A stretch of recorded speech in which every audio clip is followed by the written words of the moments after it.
السلام علیکم دوستو، کیسے ہیں؟ امید کرتے ہیں سب خیریت سے ہوں گے۔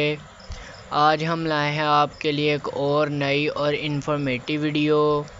آج کی اس ویڈیو میں ہم بات کریں گے نوکلوٹ LD 300 mg ٹیبلٹ کے بارے میں۔ تو ناظرین، سب سے پہلے ہم بات کرتے ہیں اس کی فارمولیشن کی۔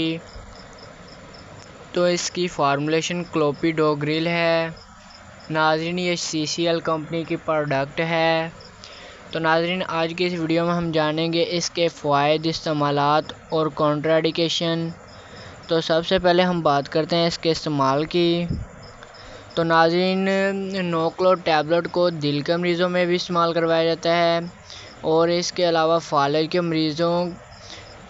مریضوں میں یعنی کہ ان کے مسلز میں جمنے والے خون کو ختم کرنے کے لیے بھی نوکلوٹ ٹیبلٹ کا استعمال کروایا جاتا ہے، اور اس کے علاوہ شوگر کے مریضوں میں بھی اس ٹیبلٹ کا استعمال کروایا جاتا ہے، اور اس کے علاوہ اس کو دماغ میں جمے ہوئے خون کی صورتحال میں بھی استعمال کروایا جاتا ہے، یعنی کہ دماغ میں جمے ہوئے خون کو ختم کرنے کے لیے بھی استعمال کروایا جاتا ہے، اور ناظرین اسے زیادہ کولیسٹرول والے مریضوں میں بھی استعمال کروایا جاتا ہے۔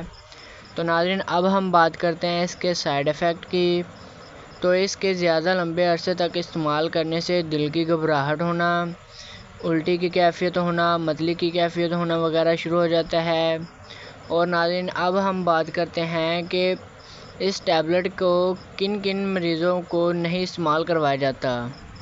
تو ناظرین، ان میں ایسے مریض شامل ہیں جن کو ڈینگی کا مرض ہو، اور اس کے علاوہ سرجری سے پہلے بھی اس دوا کا استعمال ہرگز نہیں کرنا چاہیے، اور ایسے مریض جن کو الرجی ہو، یعنی کہ یہ کچھ مریضوں کو کسی بھی فارمولے سے الرجی ہوتی ہے، تو ان مریضوں کو اس دوا کا استعمال ہرگز نہیں کرنا چاہیے۔ اگر انہیں اس دوا کا استعمال کرنا بھی ہو تو انہیں چاہیے کہ ایک بار اپنے ڈاکٹر سے رجوع کر لیں، اپنے ڈاکٹر کے مشورے سے ہی اس ٹیبلٹ کا استعمال کریں، نہ کہ ہمیں خود سے یا کسی کے کہنے پر کسی بھی قسم کی دوا استعمال کرنی چاہیے۔ تو ناظرین، یہ تھی ہماری آج کی ویڈیو۔ امید کرتا ہوں آپ کو ہماری آج کی ویڈیو اچھی لگی ہوگی۔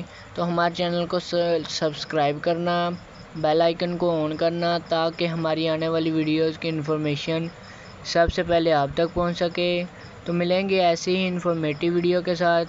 تب تک کے لیے اپنا اور اپنے پیاروں کا خیال رکھیے گا۔ اللہ حافظ۔